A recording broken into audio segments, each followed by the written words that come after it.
The broadcast is now starting. All attendees are in listen-only mode.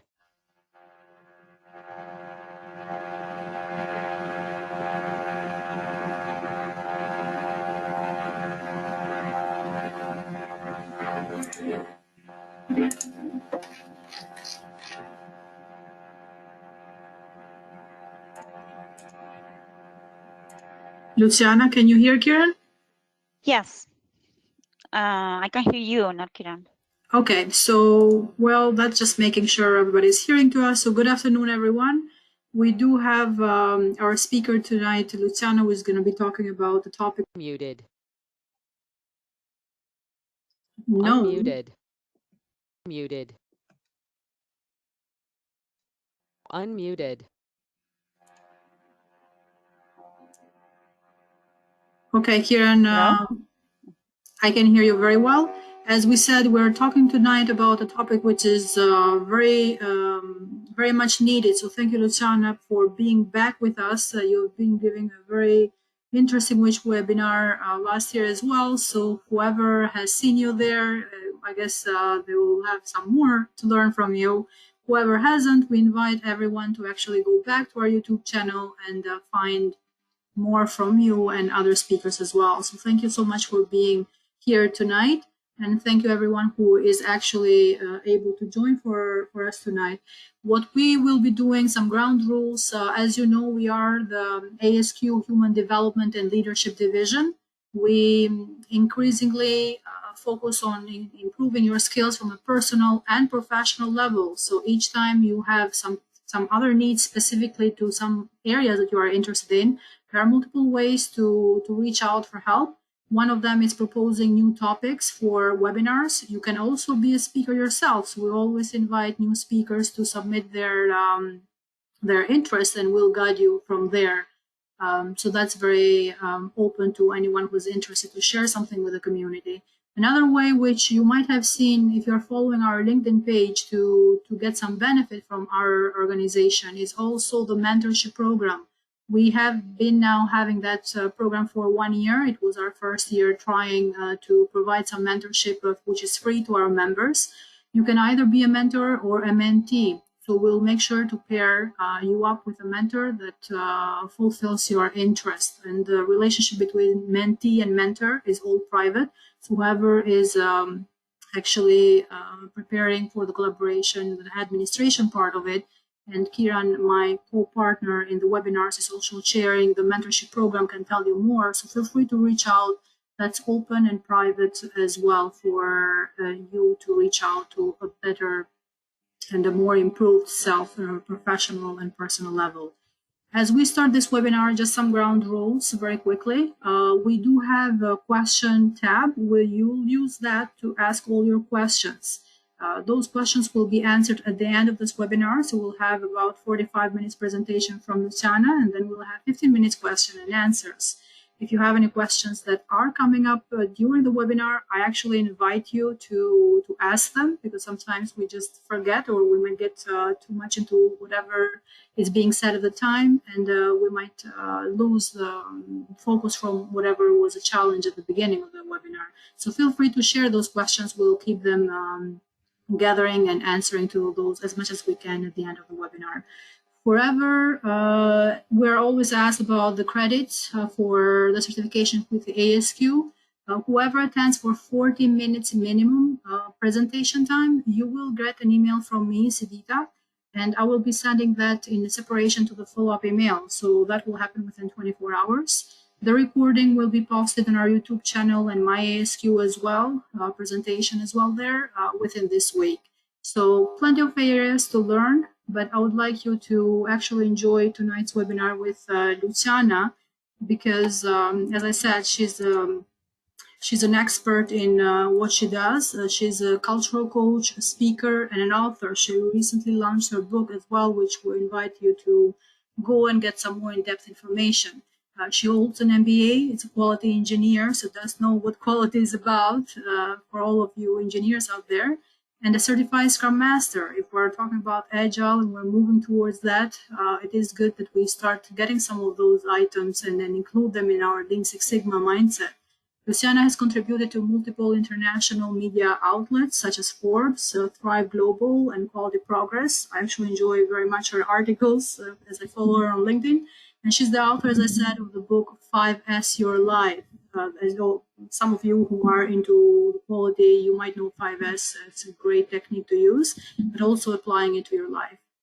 She has helped a wide range of companies, from small to business to large corporations. So that's good to have. And she's been transforming their culture to become more agile and more engaged and innovative. As you all know by now, we all need that. She's the CEO of BizStorming, training and consulting. Luciana is an ASQ senior member. She's been giving a lot and contributing a lot to the society. ASQ West South Central Regional Deputy Director and VP of Innovation of the Argentina Texas Chamber of Commerce. She's keeping her roots very strongly there and has served for various nonprofits as chair and advisor. She's also bilingual in English and in Spanish. So it's a great, great pleasure, Luciana, to have you tonight here. So I wish you good luck and thanks so much for contributing to our community. Thank you very much, Sirita, for inviting me. You can hear me well? Yes, very well. Okay, wonderful. Thank you very much again for inviting me. It's a pleasure for me to be here and to talk about this topic, which is truly important. So we're going to talk about how to lead remotely. Most of you, if you have a team, well, you have been leading remotely. Probably most of maybe most of your people is in distributed around the world, or maybe in the US. Maybe it's close to you, but you cannot see them. And well, you just had to continue with your work. But what we can do with this course or with this webinar, we're gonna talk about like 12 tips, 12 things that that you may consider. Maybe you're already doing it, maybe you can do it in a different way. So I will also provide some tools so that you see how you can improve how you lead remotely. And by the end of the session, again, as Ita mentioned, if you have other ideas or if you have questions, please feel free to ask them. So why is it that leading is so important? Well, nowadays the workforce is changing at such a rapid pace. There are so many new technologies. We have a lot of innovation needed. Employees and people in general is looking for products more customized for them. They are more picky. So these require diverse teams, people from different contexts with different knowledge to get involved to get the best for the company. So this requires that these diverse teams, especially now that we're working remotely and we had COVID, well, many things are changing and we had to make these diverse teams work together. So we have to work a lot on self-organization, how we can become more self-disciplined to be able to work from home and keep providing this great service that we want to provide, right? So it's very important nowadays that we prioritize teamwork, that we lead the right way. But again, COVID has been in the middle, and now maybe, you know, leading remotely is much more difficult than before. And that's not it. There are many changes in the economy, especially in the US economy. We are seeing now that we are in the area of knowledge. So we are part of a collective effort in a team. We have different products that we have to do, and imagine what happened, you know, with the oil. At the same time, early this year, we have the oil price went down, even go negative. So we realized, hey, what's going on with the products that we thought were so important to us? What happened with these companies that were so strong? How is this changing so much? Well, COVID changed it all. and at the same time that the oil was negative, Tesla, the big company that is building this new type of cars with these new technologies, had its peak in the stock market. So this is really talking about how the world has changed, new technologies, as I said before, new customer trends, diversity, and a remote workforce continue transforming how work is done. So now more than ever, organizations need agile leaders that can quickly adapt their teams to change, because I guess that this is just the beginning. There will be more things to come and we cannot prepare for everything. But what we can do is prepare a team to be more adaptable to change. So the US saw a 125% increase in remote work usage. This change really forced companies to upskill their personnel. Now, you as a leader, how do you feel? Do you feel that you're ready? Are leaders really ready to lead remotely? Well, actually, even before COVID, employees claimed that training is almost non-existent. And now with the cost reductions coming because of COVID, we have also layoffs. It's even worse. There's no time, no money for training. But on the other side, the need is there. There's a global need to retrain employees.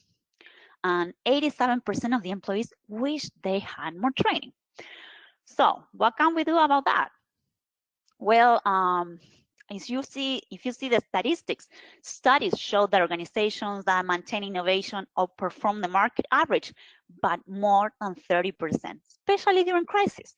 And organizations also that have made a strategic investment in development of the employees reported 11% greater profitability, and are twice as likely to retain their employees. So these studies are showing that even though we're in a crisis, it's a perfect moment to train employees, of course, especially leaders. So the way I see it, you may have seen this before.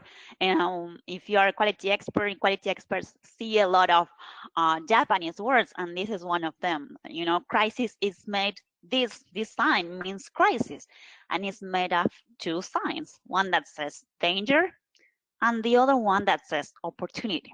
So really what it says is that we have to look for opportunities. This is a great time whenever things are truly bad to do it's a turning point for us, that we can help teams to thrive, to start embracing adversity, start embracing diversity too, and start seeing how we can lead in a different way so that we help people be more self-organized and be able to better deal with future crises.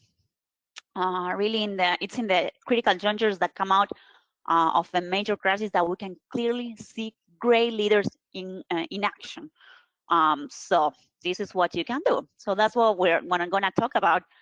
What is really leading? What is the job of a leader? So leaders need to become more agile to work with the remote team and to deal with an immediate crisis. So it's key that the role of the leader now is to facilitate interactions to succeed in a changing environment.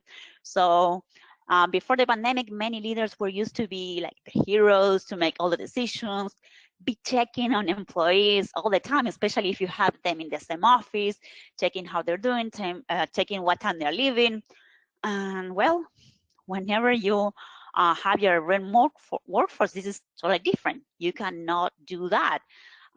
It's a more volatile environment, and you have different challenges. So your best bet is to facilitate interactions so that you can help your team work better. So that's what we're gonna be working today. Leaders need to work on enabling the best in the people rather than commanding it from them.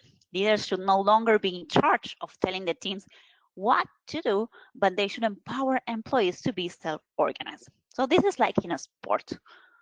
You know, leaders can be outstanding performers, but you really need a team and everyone to know what they have to do so that you can really win a championship. So there are many studies that show that you don't need a team of stars to be the best team. What you need is just, maybe you can have average people But if they interact together the right way, especially if they can interact the right way remotely, that's where you're gonna get the best of your results. So what I will propose today is to learn the care practices. This will be 4 practices, as I said before. The 4 practices will have 12 skills that I will briefly mention, but so that you can start seeing, okay, maybe it's something that I have to work on, maybe it's something that I'm already doing, and let's keep doing it, and things like that, so that you can see how you can improve. So these 4 care practices will be connect, attend, respect, and empower. So let's see what they mean. So working at the same location made it easier to see the connection with others, but working apart, employees demand more communication. People look at least to stay in touch with a small tribe. They can maintain a strong human connection. So that's why the first C has to do with connect. Connect is the first part. You have to connect with whoever is part of your process. As a leader, you have to make sure you are enabling everyone in the team, with the suppliers, with clients, with other teams to be connected. Under typical circumstances, connection with other human beings reduces stress, increases the sense of purpose, and drives innovation. So when there's disruption, changes, the social contact, this is how you have to recover. You have to look for different ways to recover this connection. So first, you need to define what the purpose of your team is. If they know the purpose, they can work on their own. They don't have to ask anytime, every 5 minutes what they have to do. They already know why they are doing what they're doing. So that will help them make better decisions on their own. Then you have to discuss it with your team. Maybe talk about the purpose. Maybe you're not sure yet. Maybe you can all define a purpose together. Maybe the purpose changed, so you can come up with it together. So then you have to communicate regularly with the team, find different ways to communicate, and check how they are doing, how they are feeling. This is very, very important when you're working remotely. A lot of people say, well, the same meetings I was doing before, face to face, now I'm doing them online. So that's perfect. I did a great transition. And sometimes it's not like that, because especially when you're working remotely, when you have people maybe getting sick, or you have kids that are working or that are studying at home, things change a lot. So you also need to focus on the personal part of the connection. So try to do more coaching sessions more regularly. So one of the things that you can do is ensure transparency. Communication and transparency are key while working remotely. So communicate with your staff regularly. Yes, you can have the same meetings you used to have before, but again, try to have more personal meetings. Maybe you can change a bit how you communicate. It had to be maybe short and sweet. Maybe you can reduce meetings to 30 minutes. Make sure everyone turns on the camera so that you can all watch each other, see how they feel. Remember that when you communicate, you're not just communicating with your voice or with the text, but you are also communicating with your hands or with your eyes. Maybe you feel stressed, or maybe you feel tired, and they can see that. So it's good that they see that, so they can help you. Use all the tools possible to communicate.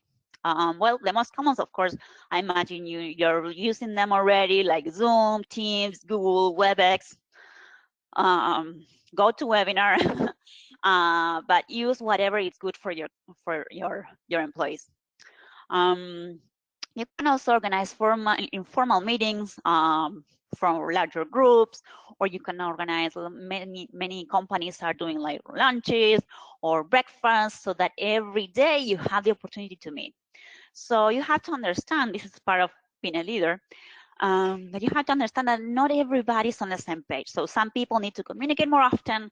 Some people want to see other people because they are on their own at home. Some other people are really busy with their kids, and they want to reduce the meetings as much as possible. So get the sense of what each of your employees need. All right, so that's the way for you to provide a better service or more help for each of the different employees. Then this is an idea also. Many companies noted that even though they were communicating remotely and were keeping the communication, the productivity and the innovation decreased a lot while working remotely. So some discovered that innovation and in many cases productivity was coming out of random meetings.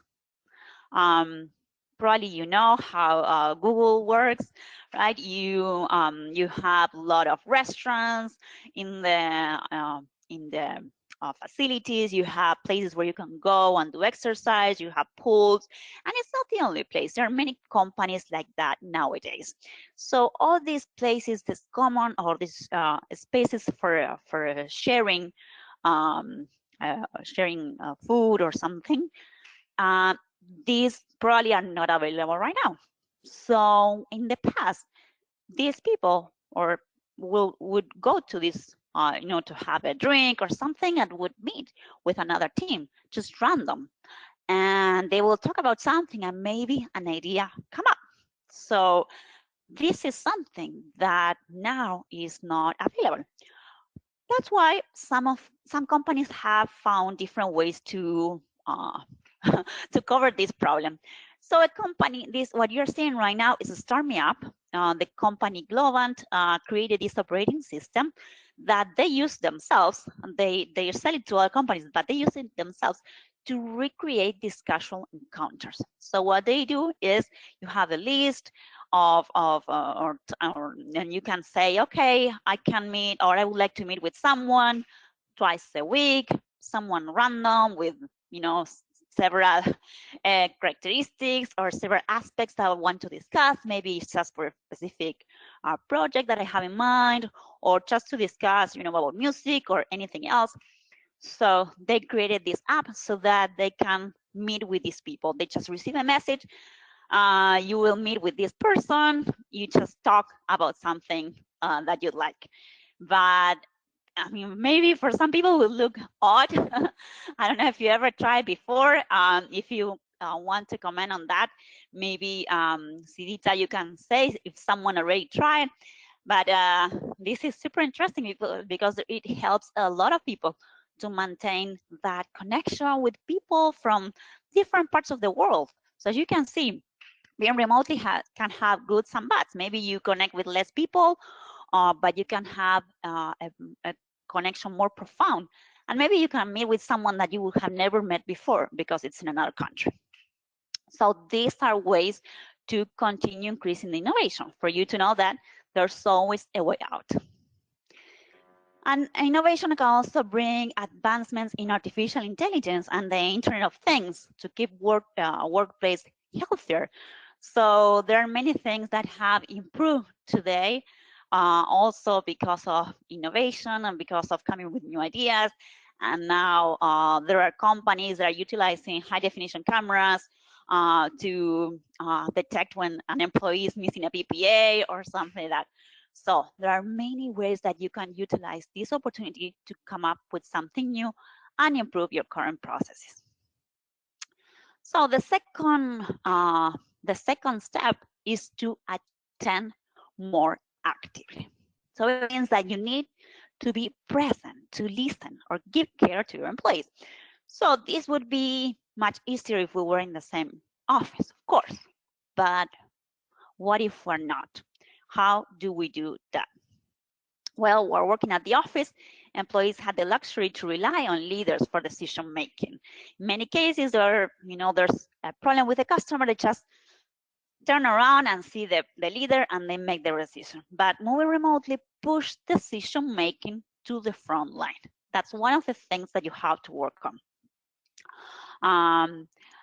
Then on top of that, during a crisis, feeling safe is basic human need. But sometimes when you don't have all the information you need you feel threatened. So fostering transparency is the other part of attention. So you need to make sure that how you can attend, how you can listen to your employees better. Well, fostering transparency, trying to have all the information or as much information as possible online so that everyone can see it. Everyone can see the goals, everyone can see how things are going, everyone is able to see what the customers think. In the past, maybe you were able to, hide some information, and show some other part of information. But now you are missing a lot more information. So if you don't foster transparency, you will have your employees being blind. So that's something also that you can try to change as a leader. And then you have to focus on analyzing risk, of course. Fostering transparency and pushing decision making to the front line will need you to analyze risk. What are the things that you need to show? What are the things that you don't need to show? But try to help your employees to analyze risk themselves. Many companies, leaders are the ones analyzing the risk and then making the last decision. So it's part of the training that not only you can have, but also to your employees to teach them how to analyze risks. For example, in a crisis, as I said before, communication is more important than ever. So let me tell you about an example of a company.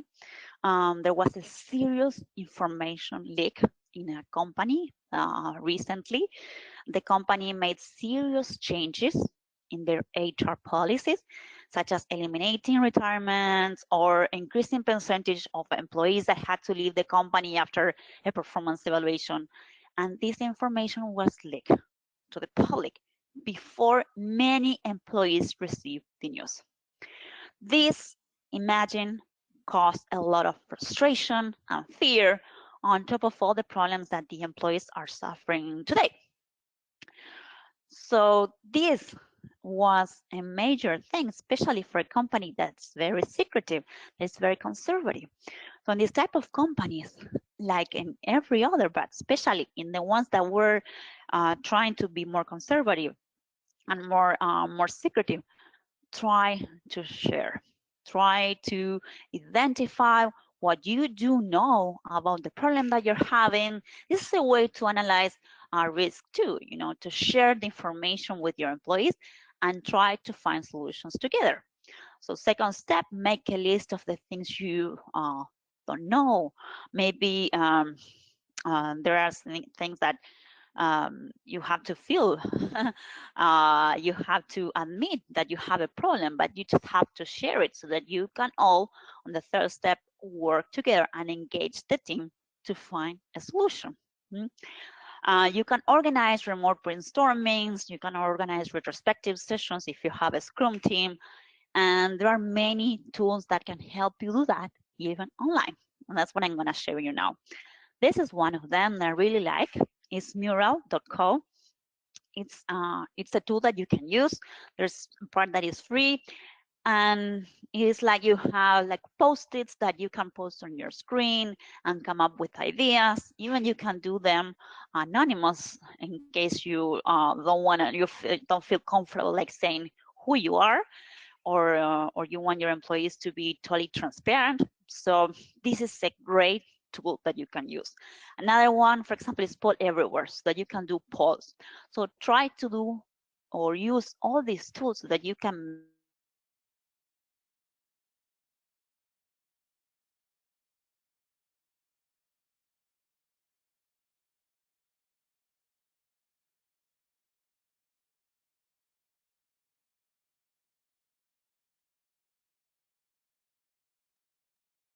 for input for where they wanted to go, how they wanted to work.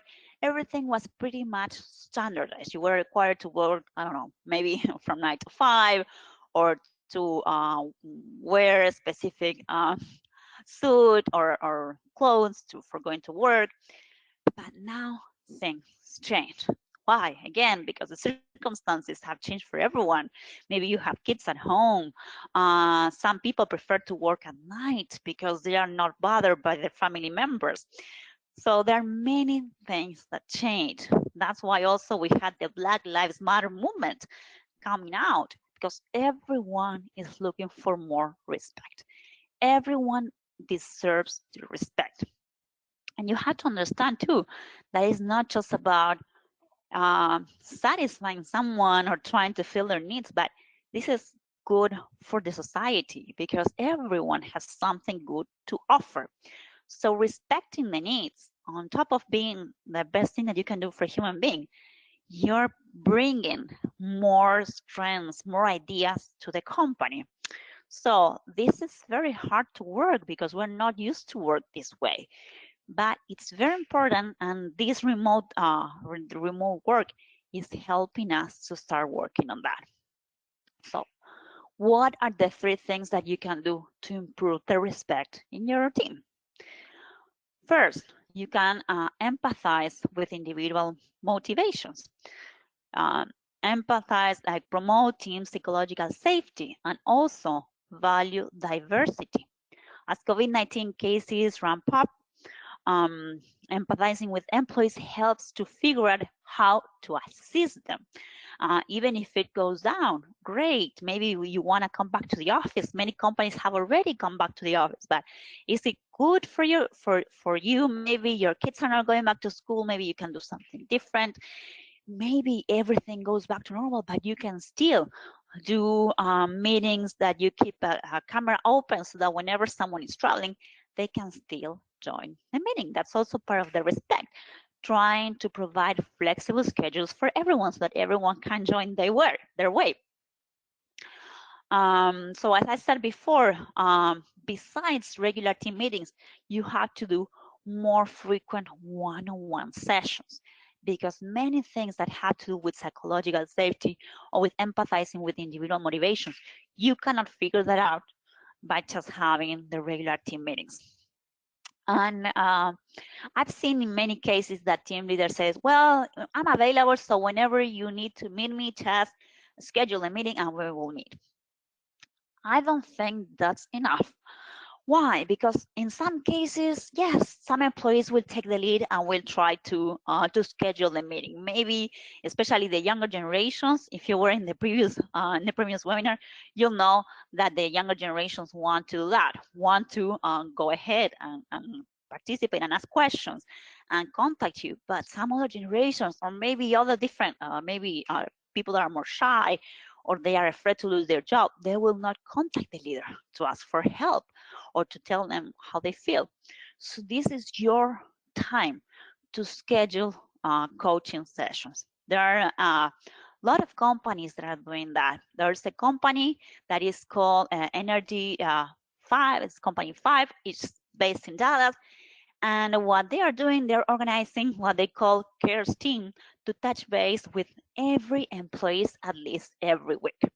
So what they're saying is they're doing like group coaching, supervisor coaching, cross coaching. So if you don't have time, well, that's not an excuse. You can find other ways. Maybe there's busy time of the year, maybe you cannot do it, but you can have someone else, maybe another leader in another team, or maybe people from your team that can help each other. So again, the leader is not the hero now.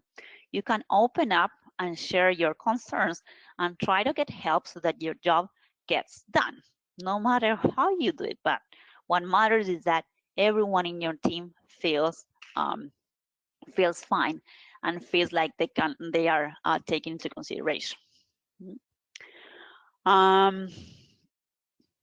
So another part, as I said before, is the third step was to build diverse teams. So this is a picture of me visiting Salesforce in San Francisco. Salesforce is the company that is led by Mark Benioff, and they foster psychological safety through equality. So you can see how all the different aspects of respect go hand in hand, go together. One of their ways to get equality is to encourage employees to join their equality groups. So these are groups that provide a safe space for people to connect around various aspects of their identity. Maybe they have they're the same race or the same gender or the same age. I don't know, you name it. But these, I've seen many companies that have this, and ExxonMobil, Shell, many companies in the oil business, and right now it's going more, it's more and more often that you can find this, but it's truly important. So that way you can increase the talent pool, you make people feel more comfortable, and you can have difficult conversations in these smaller groups. And you can maintain this remotely. A McKinsey study showed that companies in the top quartile for racial and ethnic diversity were 35% more likely to have financial returns above their national industry median. So this is really something to take into consideration. As I said before, whenever you bring diversity to the team, you bring more ideas, and eventually you bring more productivity. And maybe you already recognize this. As Sidita says, I wrote an article for the Quality Progress in March, and it shows this diamond structure. So this is the kind of thing that I recommend. Of course, maybe you are a leader in a big company and you cannot change how the org chart shows, right? But what you can do is remember this. Remember that it's the way we have to work now is different. After some time working remotely, maybe some people were able to work autonomously, but not all of them. So really what you have to do is change the way you work. You have to be there to support. This is like an inverted pyramid. The leaders are on the inverted part of the pyramid so that they can support whoever is on top. And who is on top? The teams, the suppliers, and the customers. And the communication between all of them is constant. And it's not going just top down or bottom up. The communication goes both ways. And this is the most important part of how you can achieve transparency, how you can achieve diversity, how you can respect more people, how you can get input from different people. So if you want to check more about this, you can see that article in Quality Progress in March. But this is what you can try to build, a diamond structure where instead of micromanaging your employees, you are there to empower them. That's why empower is the last part of our care tool. So when we talk about empowerment, you have to encourage associates to set up goals and to be the owners of their work. You can define team routines such as daily meetings or provide tools for them to check in daily. Use visual tools such as Asana, Trello, Monday. I don't know if you've seen it before. This is Trello. This helps a lot to communicate online. You can create an online environment where people feel safe to provide updates, to offer ideas, to ask for support. So make it more a pull system where they ask for help, not that you have to come up for asking for it. Okay. And finally, encourage self-organization so that team members don't depend on you. Of course, you are there, you will provide information, you will help them, but you have to promote as much as possible that they are able to make decisions to know how to work. And an example of this is 5S. For me, 5S, if fair quality expert, probably you know what it means. 5S is a very important tool to encourage self-organization. It has 5 steps: sort, store, shine, standardize, and the last step is sustain or self-organize. Autonomy increases engagement and job satisfaction as the employees feel more unique and valued.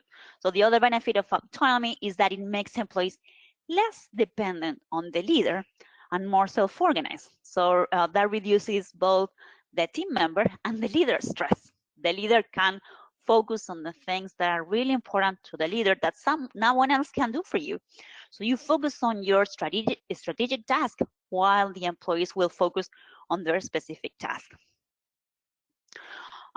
So if you have a remote team, some may ask, well, but yeah, this picture is very nice, everything is organized, but this is so manufacturing, right? This is so face-to-face. What this has to do with me, with a remote team in an office environment, let's say.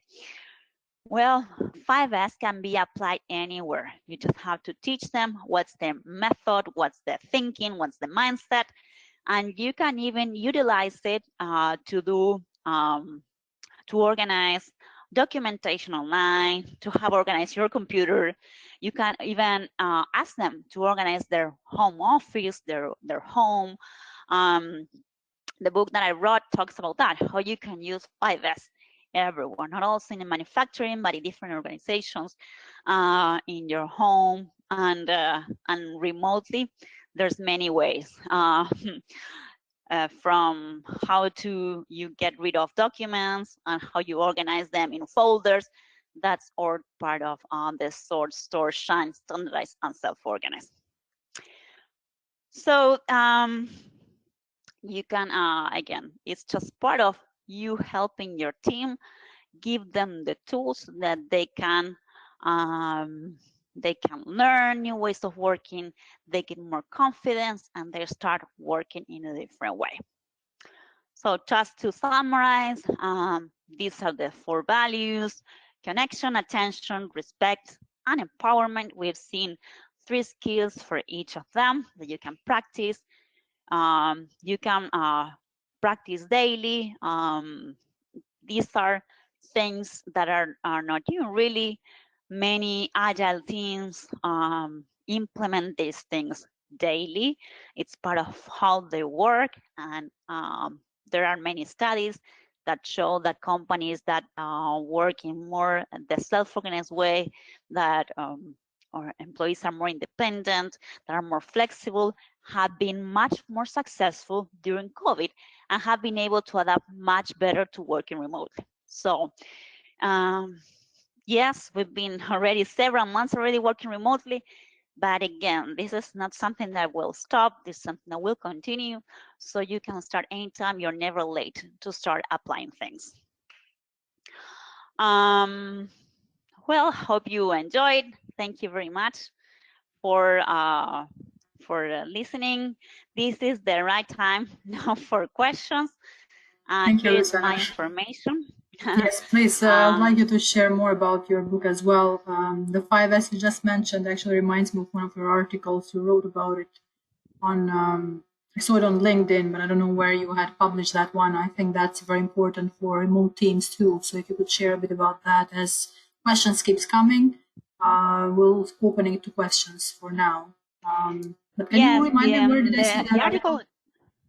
Yes, the article you're mentioning is how to use 5S with a remote team, how to use it with your remote tools, and you can read it for free on Forbes, and you can also read it for free accessing to my app.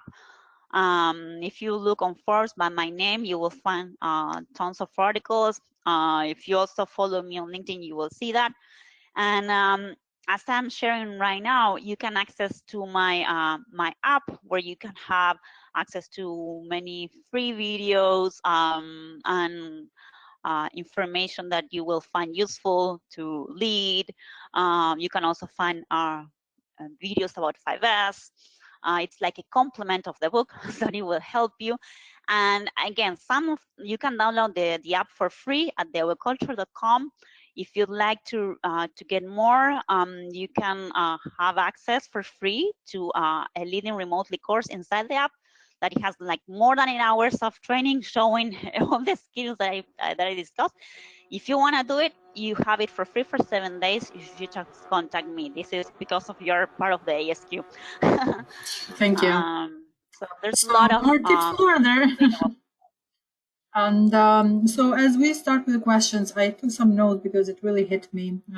First of all, Yes. I hope I'm not glad of what's going on with the world right now, but I am glad that people Mm, are reminding that they are people, and they're yes. finally getting away from their titles and hierarchy structures and all that headache. That to me, it's a headache.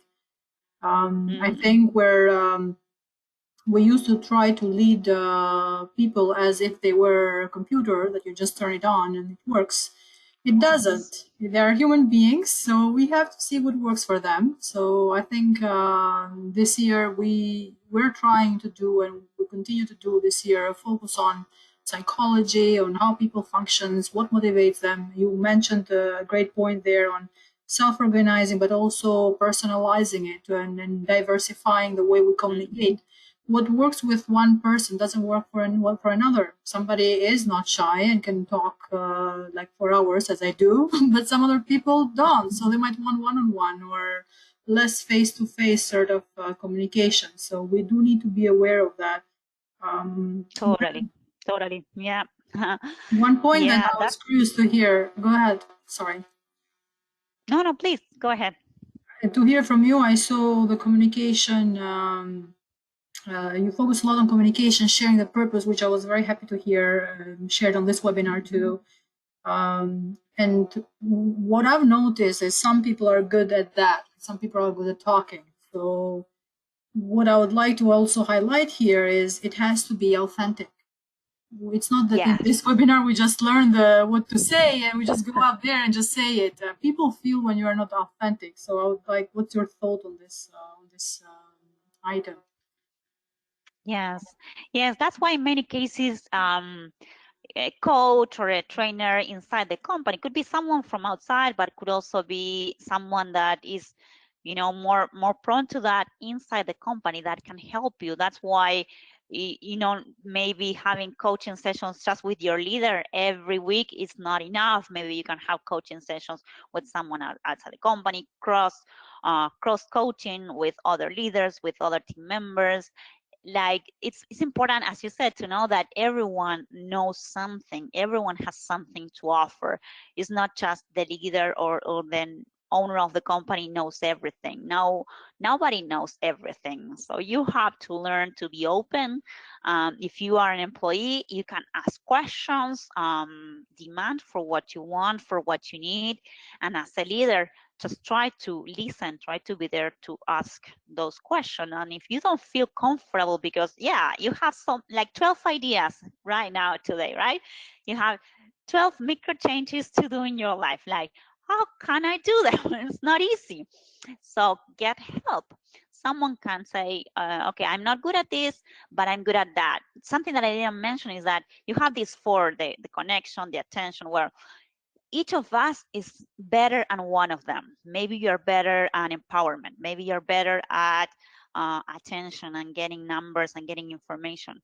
So if you're the expert in that, get other experts in the other three things, and you can all share.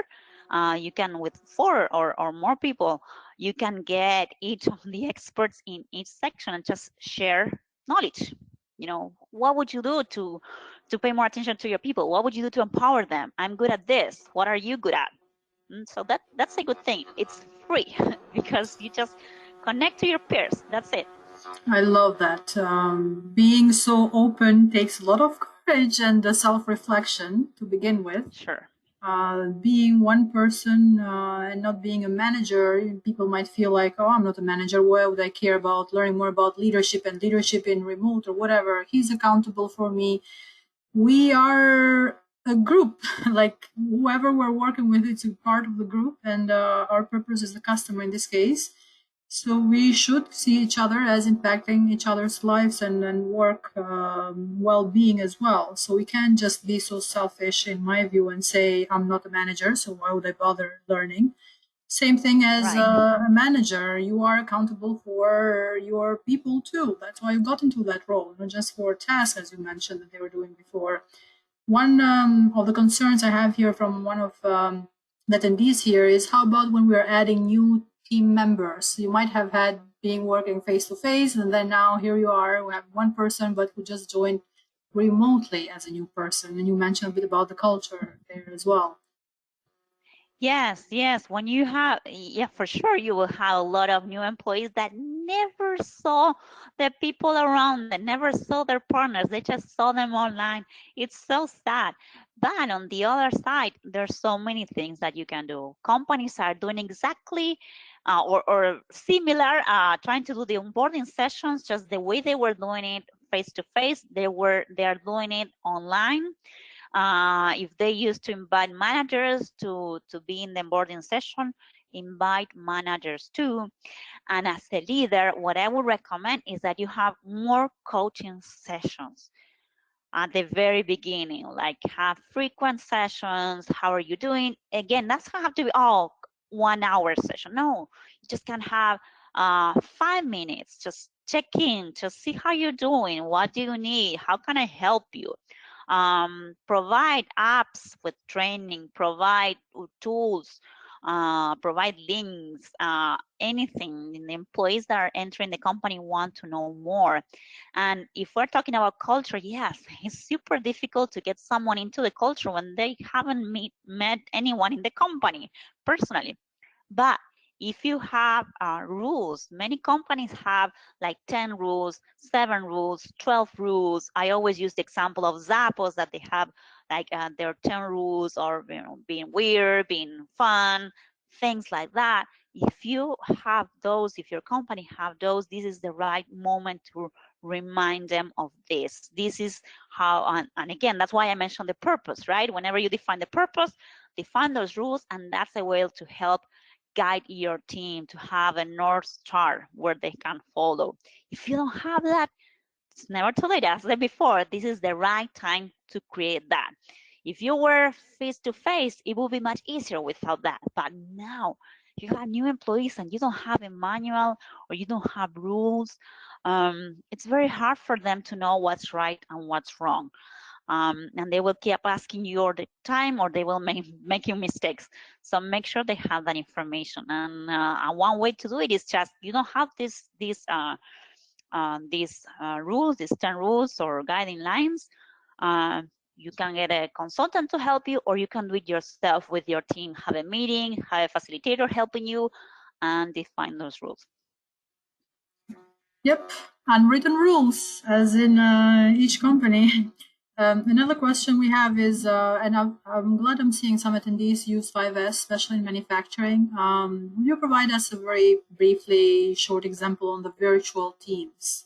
I read the article, so I'm not going to spoil it, but if you can give one example to make it tangible. Of how you can use 5S with remote teams? Correct. Yes. That's a question. An example about that. Yes. One that is very, very easy. Do you know Slack? Slack is a tool that a lot of companies are using to connect. What happened with Slack is that it allows you to have channels. So some companies, and what I call this store, the second S, they're storing type of conversations in a channel. So they call this channel hashtag fun or hashtag, I don't know, creating a new product. I don't know. And that helps people in the company to contribute to that channel. So to me, that's part of store, because you are storing, you're organizing information. What happened right now with the emails is that we have emails with so much information, so many things. In terms of 5S, you have so much waste. You have a lot of emails that you don't read. You have a lot of emails that in promotions that you don't want to see. If you have a spam folder, great. That's sorting. That's the first S. You're sorting out what you don't need. But so many things go into your main mail. So companies are trying to avoid that by using WhatsApp or by using channels and organizing by hashtag. So that's a simple one. Great. So let's keep it at hashtag fun. I like that part. And we connected with hashtag care because we have a comment here, which is an absolute favorite topic. and not treating this attendee specially. But so bringing up care, as I mentioned before, it's very important. We keep having these webinars, and I still feel we still need them. And so for some reason, we need reminders. We're human beings. We have emotional baggage, and as we know, awareness comes with some self-reflection and stopping frequently. So that's why we keep having these topics over and over, not because we haven't treated them before, but because it is important to stop again and again. So this attendee saying COVID brought us some emotions to virtual communication as well. So that's great. And this has to do with the care tips that you just mentioned. And you started, I think, with I think your first slide there was about care. So it perfectly matches there. Yeah, and what you mentioned about repeating, it's also part of 5S. You know, all these repetition that you do or reminders, that's also part first of standardizing a process, right? And that you can do online, how you standardize a meeting so that it goes the same way, how you organize this webinar so that it's successful. You already have your receipt for success, right? You know how to start, to provide the rules, you know how to do the chat. That's also standardizing. And if you're successful with that, then you go to the last step, self-organizing, where you repeat that and keep making micro changes, changing small things that you keep going better and better and better. So that's how you as a team in the leadership division, the webinar division of that section are doing better and better because you keep improving and maintaining the good things. Yeah, and I'm glad you're mentioning the repetition, Luciana, because it's my experience as well comes from services companies. And my challenge has always been making everyone, including myself at the beginning, see information as a product. Information flow, missing information, incorrect information, over redundancy, over processing of the information. That was not seen as a product itself, as you might see it as in manufacturing. In manufacturing, because one of the questions here is about how do we measure it? Is there any metrics? In manufacturing might be a bit more easy, I would say, because you see the product has a defect and you're not going to be able to sell it. Whereas with services and information, you feel like I just lacked one email telling everybody what was going to happen. So that's not going to be a big deal unless the customer complains. But how much time have we spent to provide that service? Did we spend more time than we would if we actually provided that information? And if there was no much confusion, as you said, calling that employee to let him know the rules since the beginning and having those extra attention at the very beginning of a new employee starting. So all this, as more and more people are here are asking about the 5S implementation, and we only have 2 minutes, so I invite them to go to your articles and your book as well to read more about it. But we do need to turn it into something tangible. Once we see it as a tangible product, that you put it somewhere that people know about, and then you keep always going to that place, always the same person accountable for it, it does become more tangible and easier to apply to. So thanks so much, Luciana, as you come again and again on this community to provide your support, and as you keep growing, it's great to see your achievements as well. So thank you very much. It's very much appreciated. We have. Thank you all very much. I really enjoy this. And yeah, I would like to tell everyone that we will share, because many people are asking about this webinar. We will share this webinar on our YouTube channel this week, and also on my ASQ. We'll have a presentation as well, so you'll have time to reflect a little bit more. If you have questions, feel free to reach out to the channel, which provided all information possible to reach out. Sure. So take your time to really think into these webinars that we provide. It's not just about getting a credit. We don't do it for that. Honestly, myself, I don't even need credits. It's really to see what triggers in us, and to go back to these topics and reflect and see what might have helped us last year. Maybe it's not helping us this year. So we try to change all the time. So feel free to take that 1 minute survey, because we do need your feedback to see if we can do something different. There are, as I said at the beginning of this webinar, other ways as well to get benefit from this community. You can look into our mentorship program, which we had started. We continue to receive mentee and mentor applications. feel free to get in touch with us. We'll provide you all information needed. We do have our November webinar already posted out there. It's about winning conversations for change. And as we go through so much change, even talking about remote teams, we do have a different way to approach a different need that we need to process that way. So feel free to reach out for that webinar. It's already posted November 4th.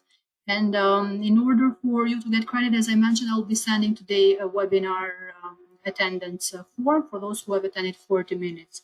Thank you again for being here with us. Feel free to reach out, share your ideas, share your needs, and we'll be there for you. Have a great night and talk to you next month. Bye. Thank you. Thank you.